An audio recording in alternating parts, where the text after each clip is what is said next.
Mine toyga kelip, dastарханга отырып жатырмыз. Роза қуанышевна, сәлем деп қойыңызшы. Сәлем. Той құтты болсын бәрімізге. Роза Қуанышевна әдемі киініп алыпты тоже. Жиналып жатырмыз, дайын. И у меня тогда у девочки 7 платьиц, не было даже концертного платья. Я пела с большим оркестром без концертного платья. Свое платье. Представляете? Елу жылда сахнада. 50 лет назад я выиграла здесь в Алмате конкурс. Председателем жюри был Шамшер. И конкурс был посвящен 30-летию Победы. В этом году 80-летию Победы. Я уже 50 лет пою. Машалла.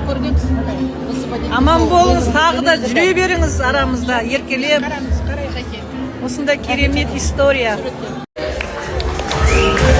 Той иелері Мирас мырза мен Құралай ханымның атынан осындай сыйлық Роза апайымыздың құрметіне Роза ханымға табысталды. Көп рахмет Роза апай. Мен енді Құралай мен Мирасты біздің осы арамыздағы ең классикалық жоғары үштілер самайын әрқашанда құрметтеймін.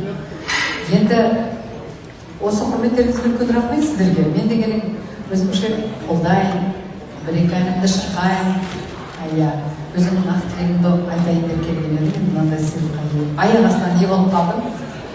Сіздердің құрметтеріңізге бас иемін. Жалпы мен әлі қазақ халқына көп нәрсені бергім келеді, бірақ осы сахнада жүргеніме тура 2 жыл болыпты биыл соғыстың жеңістің 80 жылдығы марқұм Әлия апамыздың 80 жыл